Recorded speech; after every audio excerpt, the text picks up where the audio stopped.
All right, everyone, it's Mike from The Art of Guitar. I'm back. Sorry I've been a little missing in action. I've been putting all my energies on making these videos. I have been doing like 7 a day, and now all day I'm editing, and then all night I'm filming. It's crazy.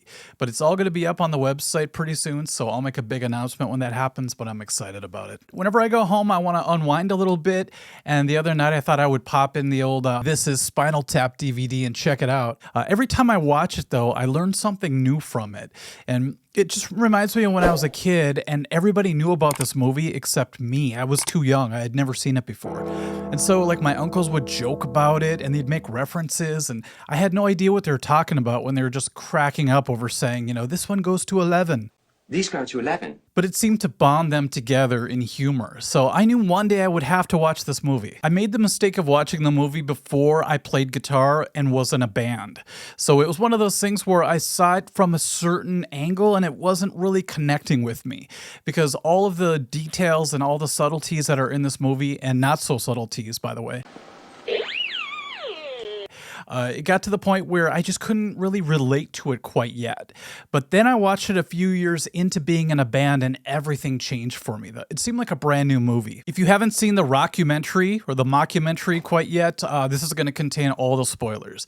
But this movie's been out since 1984, so I really urge you, if you haven't seen it yet, watch the movie and then watch this video. So right off the bat, you get an introduction from Rob Reiner, who's perfect for this role. He's the director, the creator, I believe, of the rockumentary.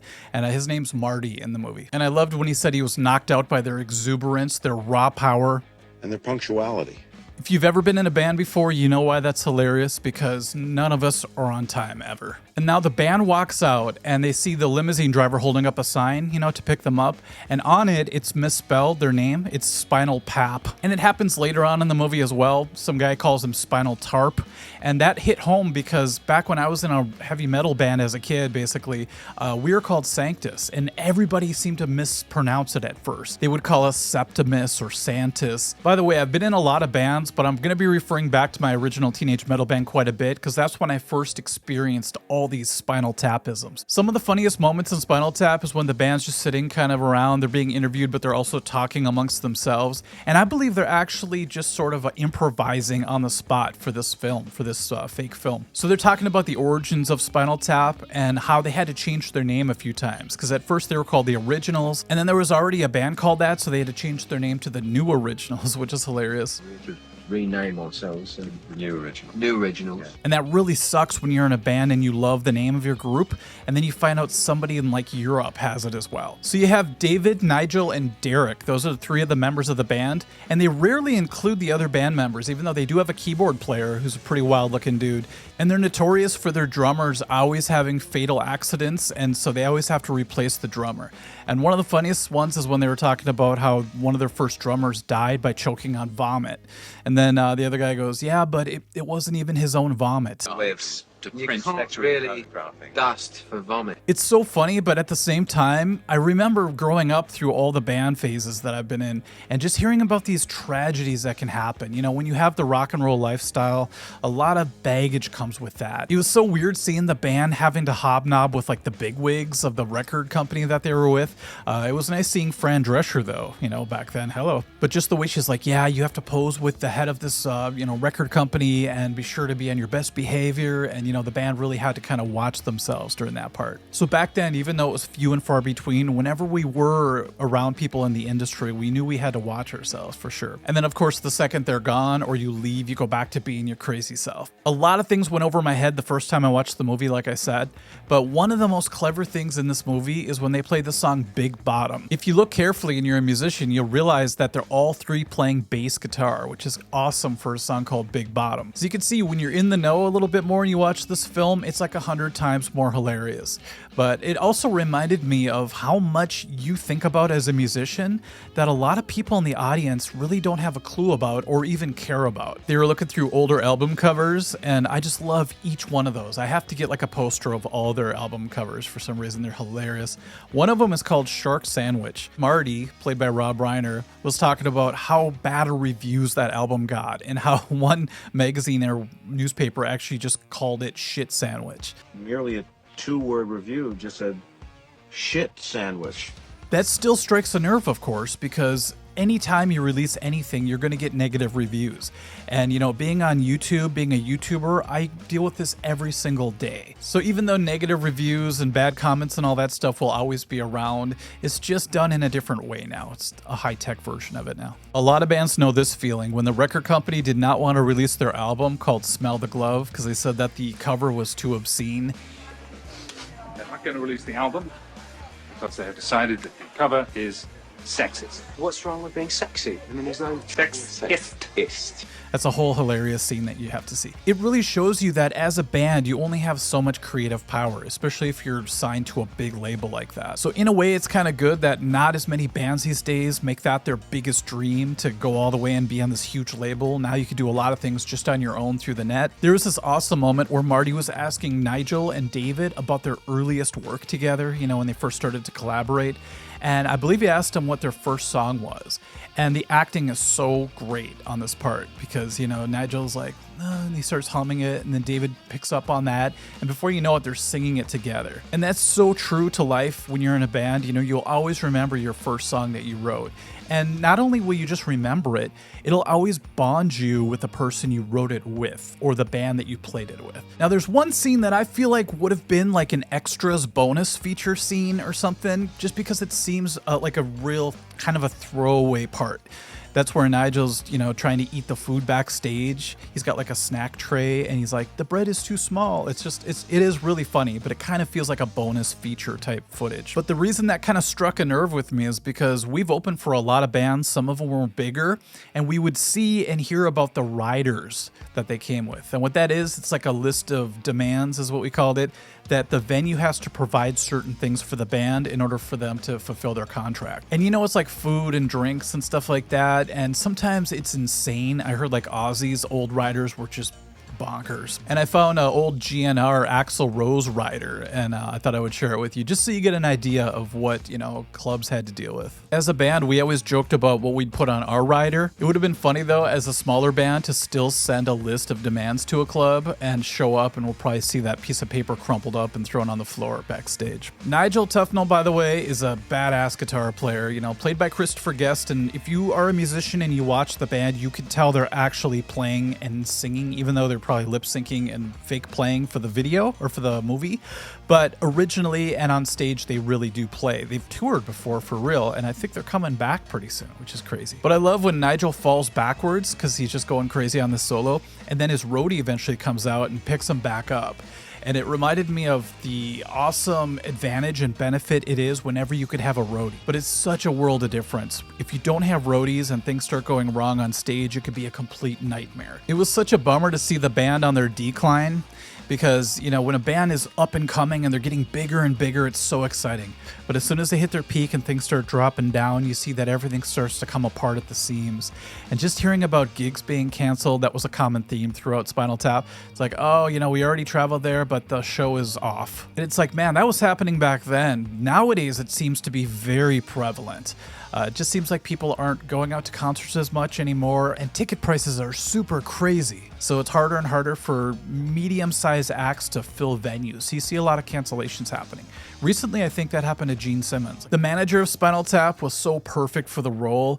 The character's name is Ian Faith, which is such a 70s rock name. I love it. But you could tell he was trying to do everything to help the band, but since things weren't going so well, he looked like the bad guy, and he usually took the blame for whenever something went wrong. But he kept a cricket bat on his desk, and they were asking him about it, and he's just like, yeah, this thing has actually come in handy a few times. Once again, it struck a nerve, because whenever you're playing in a band, you know, you're out in the open. Basically, you're standing on stage, the crowd's right there. There's really nothing protecting you at most shows, and anything can happen. And one time we played a suburban bar gig, and afterwards we were bringing our amps out to our cars and guitars and stuff, and this guy pulled a gun on me, basically. He opened up his trench coat, and it was sitting there, and he's like, I want to help you carry your amp. I didn't know if this guy was serious or not, but getting a gun pulled on you in a parking lot really, you know, makes you wish you did have a cricket bat. Oh man, the drama really starts when David's girlfriend shows up. She flies out to be with the band, because in every band there seems to be one leader, but mostly two. If you think of all the great bands of the past, think of like Joe Perry, Steven Tyler, James Hetfield, Lars Ulrich, Axl Rose, Slash, and here you have David St. Hubbins and Nigel Tufnell. They're the two faces of the band, even though Derek is the third place. And so when that happens, you're kind of like in this weird relationship with each other. It's like you're friends, but you're more connected because you create together. So you're this kind of unstoppable duo. So when Janine shows up, I think that was her name, there was already some drama happening because you could tell Nigel was almost like the other girlfriend in a weird way. And here comes the main girl to kind of take his place, take the attention away. And it was such a contrast between him and David because David was so excited. He's like, I can't believe she's going to be here. She's going to, go on tour with us. And yeah, that struck a nerve with me a little bit because our band was pretty good at first about having a no girls at practice policy. But as we got, a little bit more popular as a band, it's like the female aspect of it all kind of got a little bit more realistic to us. And the next thing you know, we're having band practice and like girls are showing up and we're not getting anything done. And instead of actually practicing to get better, we were playing to show off. And it was so stupid. I will always remember the first time we got our demos back. We opened the box and we were just so excited. So I kind of knew how Spinal Tap felt when they were doing sound check. And their manager Ian comes in with a box with their new album, Smell the Glove. But there was a problem because they needed to censor themselves. Instead of the actual cover, they just had a black cover. And this is great. This is when the "none more black" was uttered for the first time in the movie. The answer is none. None Is that good? more black. It's kind of legendary now. But later on, many years later, Metallica would release the Black Album. And it's pretty much all black. There is a snake and you can kind of see their logo. But I remember seeing, I think it was a award show or something, where Spinal Tap confronted Metallica. Where did the idea come from to do an all-black album, Metallica representatives? And I don't think Metallica could deny that they ripped them off. Mistakes happen all the time on stage. Usually they're small enough so nobody really notices except maybe the band. Maybe the bass player misses a note or the drummer drops a drumstick or something. But in a particular scene in Spinal Tap, Derek Smalls gets stuck in one of the pods that's supposed to open up. It's one of the most classic scenes ever. And I guess when they did their actual tour, they recreated this scene. This is just a spoiler, but he's fighting to get out the whole time, and then it finally opens, but it's at the end of the song. Any band that's played any amount of shows will tell you that this stuff happens all the time. Maybe not to that extent, but as far as just trying to make things foolproof is the best way to go. Every scene is like epic and classic, so I gotta quit saying that, but there is a scene when they're basically lost backstage. They're in Cleveland, they're backstage, they're trying to get to the stage and they can't find it. So, they ask the janitor and he's like, go that way and then go that way, and they basically do a full circle and end up back at the janitor. We were playing a place called Varsity Theater in Minneapolis, and we were backstage, and it's crazy back there. Like, the backstage room is pretty far from where the stage is, at least when we played there. And I got out, and it looked like I was backstage at, like, some play. And everywhere I turned, there were props and stuff, and I couldn't find my way to the stage. Hello, Cleveland! One thing you're definitely going to experience if you're in a band and you create anything, you're going to get your share of critics, even just friends that are being like armchair quarterbacks, I think they're called, or backseat drivers. And they're just telling you their opinion. But some people think that what they think is the right way or the only way. So when David's girlfriend starts critiquing the mix of their last album, you can see the rest of the band just like rolling their eyes. They're like, I can't believe she's doing this. Dolby, I mean, you can. In Dublin, she means Dolby, all right? She means Dolby. It's perfectly well what she means. So we had to be really careful as a band that we didn't listen to the advice of the wrong people. Just because somebody's like, outspoken or they're like popular or something, it doesn't mean that their opinion is correct. You ever notice that though? If somebody acts really confident when they're telling you something, it's easy to believe them. So we had to learn the hard way that that's not always the case. But yes, we did use doubly for our cassettes. We had Stonehenge, when Nigel's drawing it out by hand and he accidentally uses the symbol for inches instead of feet. And to me, that just means that details matter when you're in a band, especially if you start talking about contracts. We were so young and dumb, we would have signed almost anything, I believe. But really try to watch the details. If if you're a young band, you know, it's easy to glaze over certain things, but when it comes to stage performing, writing songs, the business side of things, you know, contracts and all that kind of stuff, really make sure you pay attention to the details. Otherwise, you might end up with a tiny Stonehenge that could easily be crushed by dwarves. A moment that actually made my blood pressure rise a little bit was when they were having their fight with their manager. And, you know, the girlfriend's already in the picture, kind of the Yoko Ono figure of the band. And all of a sudden they're blaming Ian for a whole bunch of stuff like I was saying before. So they blame the manager. And he may have deserved some of it, but not all of it. So when he finally quits, it's this really crazy feeling of, you know, now what do we do? And someone's always there to like fill the power vacuum. So of course the girlfriend steps in and she's like, you know, I'll manage you guys. Some of the worst memories I have were when our band would clash. It wasn't very often, but when it did, it got heated because, you know, we kind of bottled things up over the months and years, and all of a sudden when it exploded, it was just bad. So the girlfriend takes over and she's making mistakes as well, and finally Nigel's had enough. It was during their concert at the Air Force Base, which wasn't supposed to be the actual gig, but they're up there playing, and all of a sudden through Nigel's wireless system, you could hear like the control tower. The audience at the airbase was completely the wrong audience for the band. You know, playing in front of the wrong audience can really defeat you and make you feel like you're a horrible band, even if you're playing really well. We had our share of that because we'd open up for hair bands sometimes, we'd open up for death metal bands, and we're sort of in the middle. You know, we're thrash. So sometimes we'd open up for a death metal band and everyone's just standing there like this. So a big role of a manager is to make sure that the band is playing for the right people. And obviously the band Spinal Tap did not have good management at this time. So once Nigel finally had enough after that wireless incident, he just kind of slams his guitar down and walks off the stage. He just gives Janine this stare of death as he walks past her. Very realistic.